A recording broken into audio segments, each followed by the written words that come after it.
Navigating the world with chronic Lyme disease.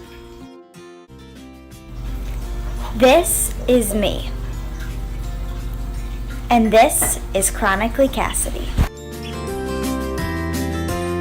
Sometimes I can be a really stubborn person who doesn't like to admit when I'm sad or frustrated or upset about anything, because I just like to pretend that like I live in this perfect world or everything is going great, when sometimes things are not going great and things suck, and I just don't want to.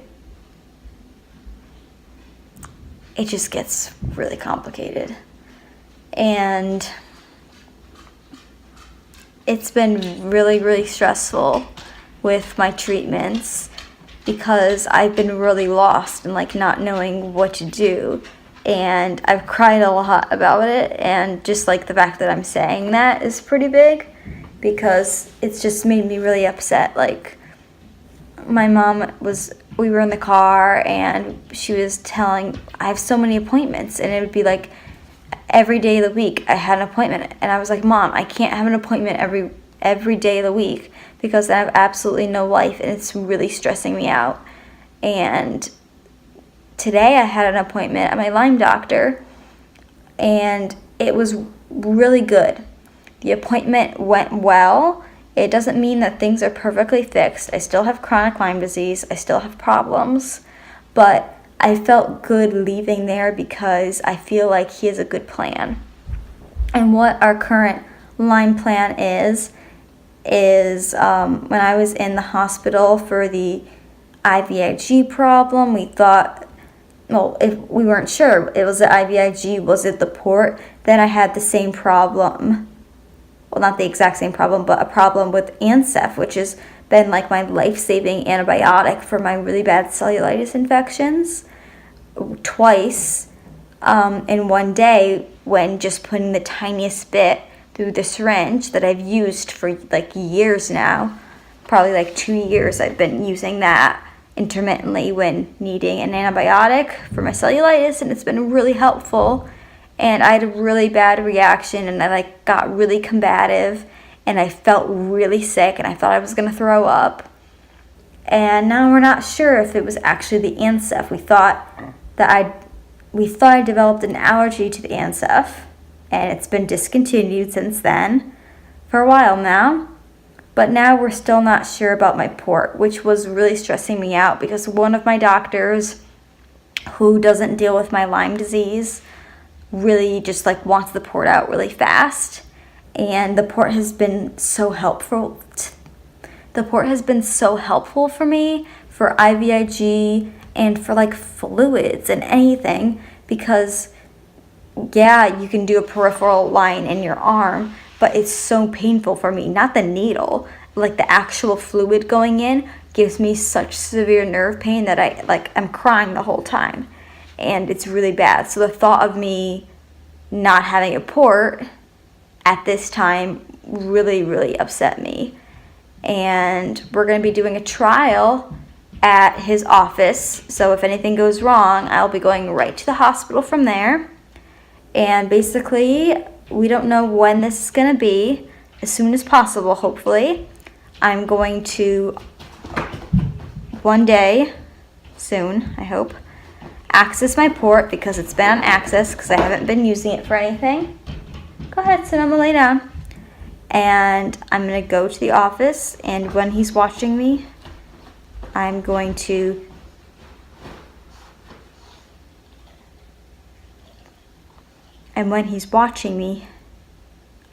give myself a syringe of just sterile saline.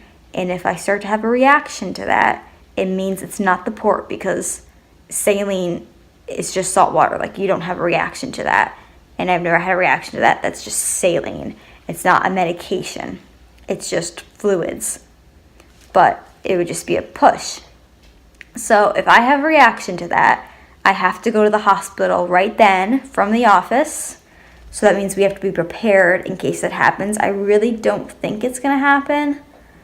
And I'm really hopeful it doesn't happen, because if it does, I have to go and get my port removed. And then I was just talking to my Lyme doctor today saying, if that were to happen, could I please get another port in and just put it on the other side? And he was like, well, we'll get there when we get there. But he wasn't completely like, no, we're not going to get a port, where my other doctor really wanted to like stay away from it. But he wasn't dealing with the port care and any of those things. So my Lyme doctor could order the port. He's the one who ordered it the first time. So if it is necessary, I will get another port, and my mom is very much for the port too. So that really upset me. And when I heard that from my doctor, who doesn't treat me for Lyme, who treats me for, like my skin infections, I was really, really upset, and I cried because I didn't want just the thought of like possibly getting my port removed and him being really wanting to get the port out, and when can we get the port out? And I was like, it's like my savior, like it's saving me, like maybe I'm not using it now, but then in 3 weeks if I need antibiotics, I can't do it through my arm, and then it's just so helpful. So that was really messing with me. Also, the ketamine thing is a big problem because I'm waiting to hear back from a doctor about it, and I'm worried like he isn't going to call us back because he goes on vacation a lot, and he doesn't call back a lot. He's a really great doctor, and I really like him. He's a really great doctor, but he is not very easy to contact.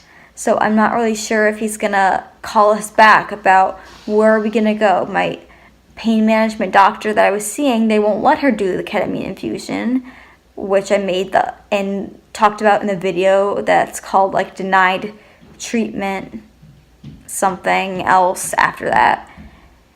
So now I'm really stressed out because I want to find a place now, and I want to get into a place now for the ketamine because my nerves are driving me crazy. And that was one of the things I was talking to my mom about in the car. She was like, well, what are the appointments? Because there are so many different people, and sometimes they all line up in 1 week, and they can be really long that stress you out. And I said, the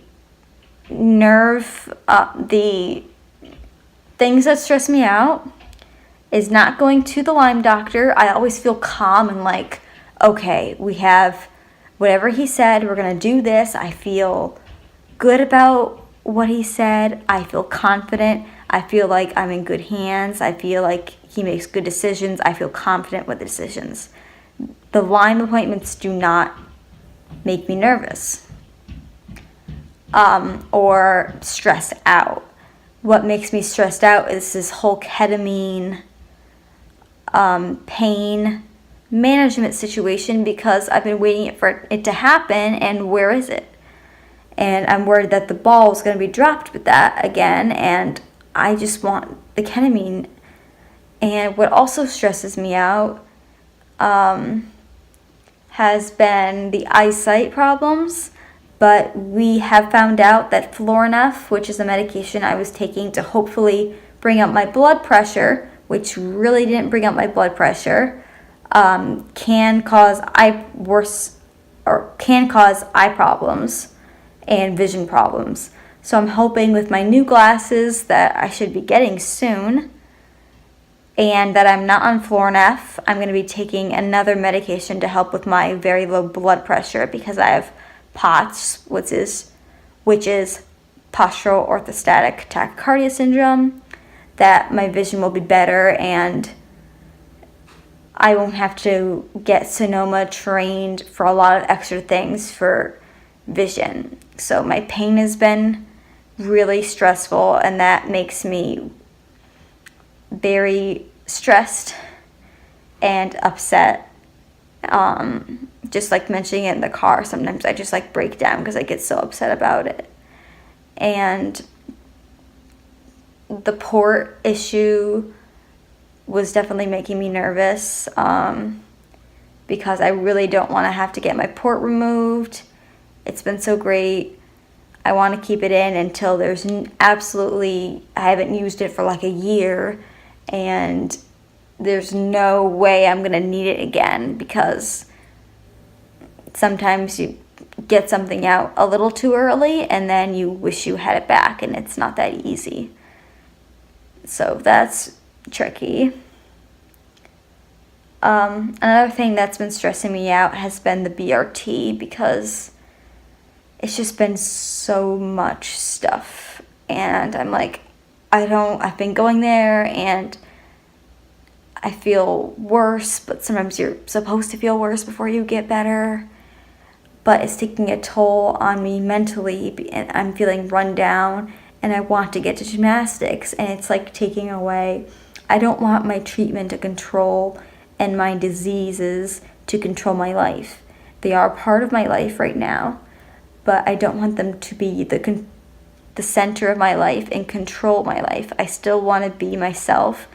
I still want to be able to enjoy myself and not be at a doctor's office every single day of the week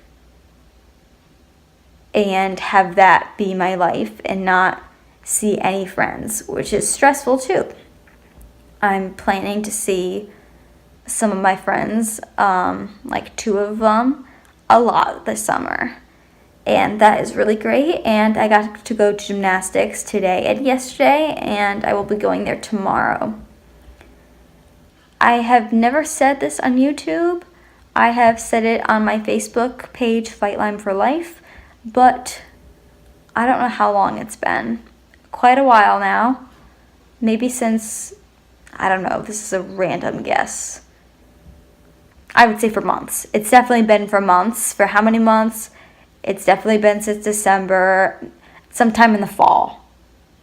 I've been going to a Lyme literate therapist whose name is Chris. He has Lyme disease himself. He's had it many times. He's had many PICC lines.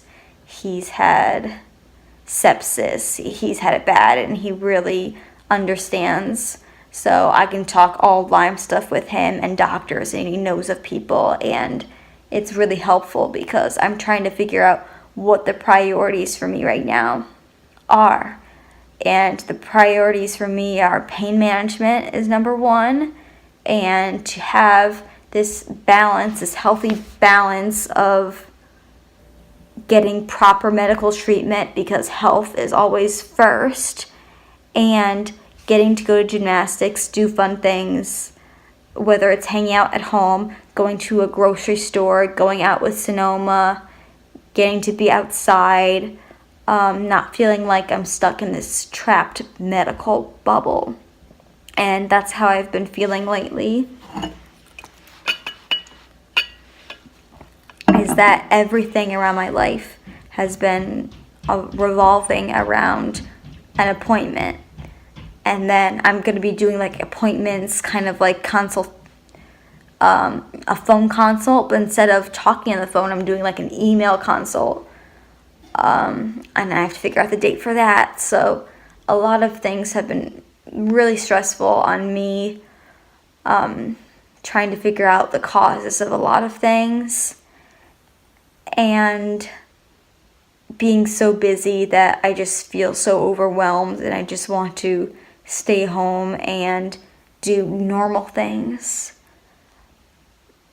And it's hard because I get really tired from appointments, and then I come home and I nap because my body is not ready to go the whole day, and it gets tired and it gets worn out, and that gets upsetting to me. So I need to go through all of these things with Chris tomorrow. I'm seeing him tomorrow for an hour, and see what he thinks about, if he knows some good ketamine places. I've talked to him about so many times. There's also other doctors that I haven't seen in a while that are still iffy, that we haven't had the chance to see. One of the doctors that I saw in New York.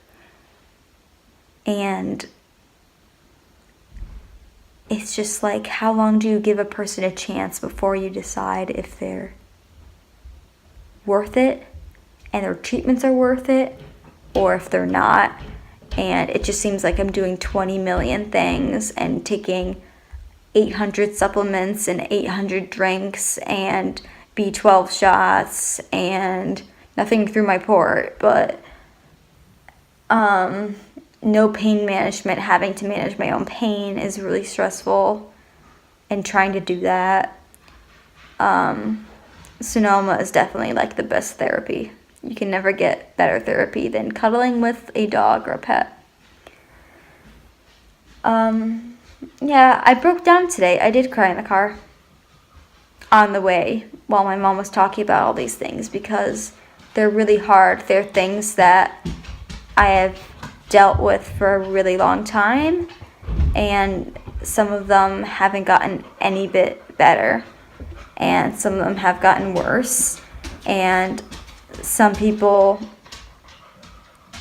we still haven't found out where to go, and we're kind of feeling confused and lost, and we're trying to figure out what path we should be going on and plan our appointments and maybe do something a little fun after it, or I'll be too tired. It's just so complicated to find a healthy balance between mental health and physical health, because even if I'm super healthy and going to all these appointments and doing all the right things, if I'm just stuck in appointments all day and not seeing any people, then it makes you lonely and you're not having any fun, and that just sets you up for a whole host of problems that nobody wants to have. And being social and being a part of something bigger than your own medical challenges like gymnastics is something that keeps me going.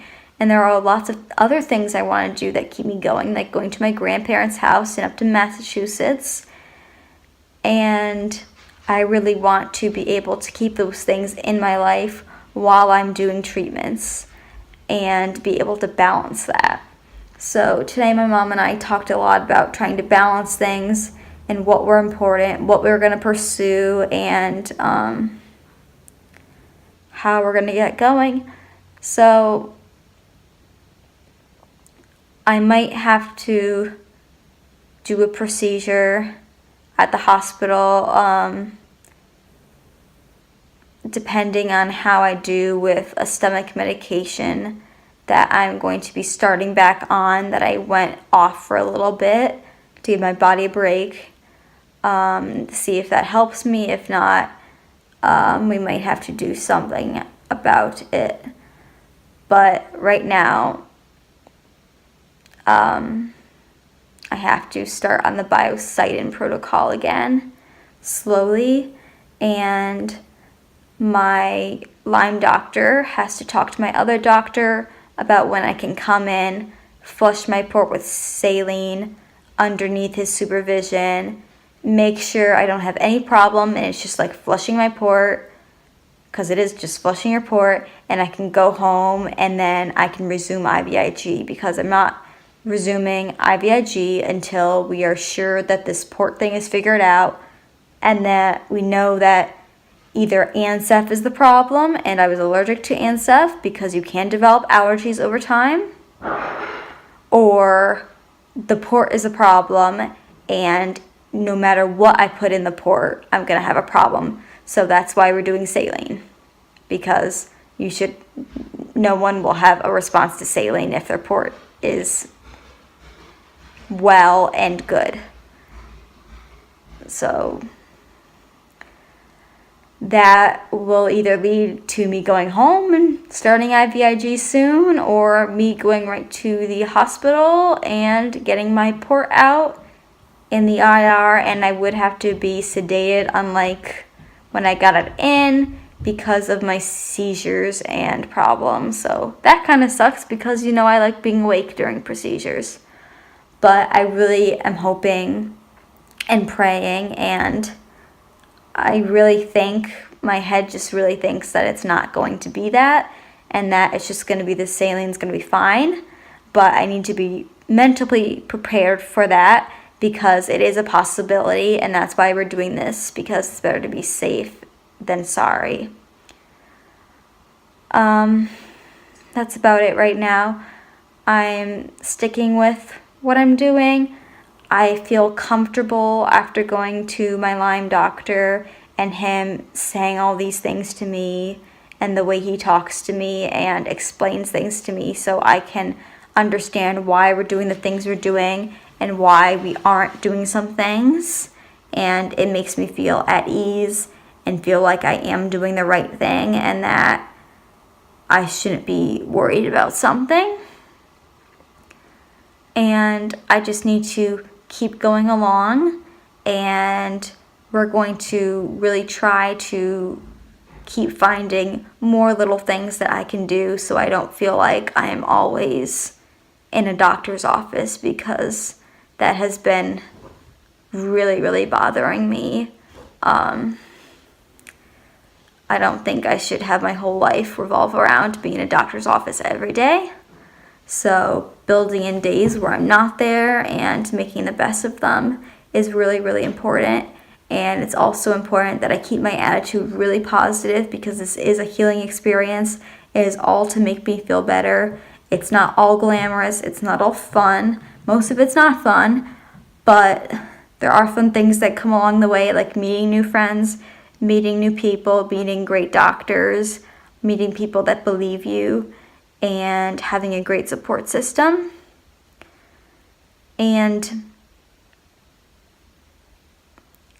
just knowing that all of this is going to be worth it and going to help me get to college and recover and be able to read a book one day and be able to dance and to be able to not be handicapped, because right now I am really technically considered handicapped, and that hit me hard too. I was like crying because I was like, oh my gosh, I danced like 25 hours a week and did this and this and that and went to school and took honors classes and did that, and now I'm considered handicapped. I'm like what the heck happened? It's like, what happened?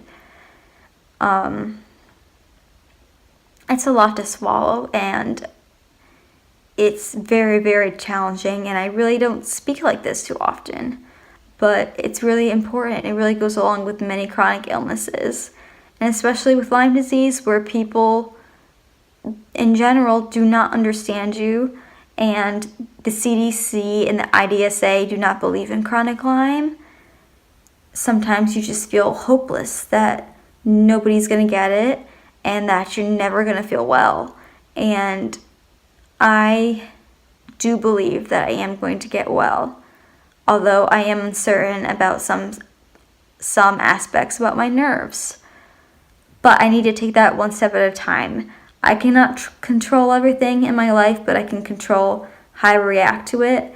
And today was a positive day with my doctor, and I'm going to continue drinking my celery juice every morning and doing the things I can do, like taking my medicine and what else they've told me to do, and to try my best. I'm not going to be perfect, but the best I can do is my best. My best has to be okay with me. I have to be okay with that. See you next time.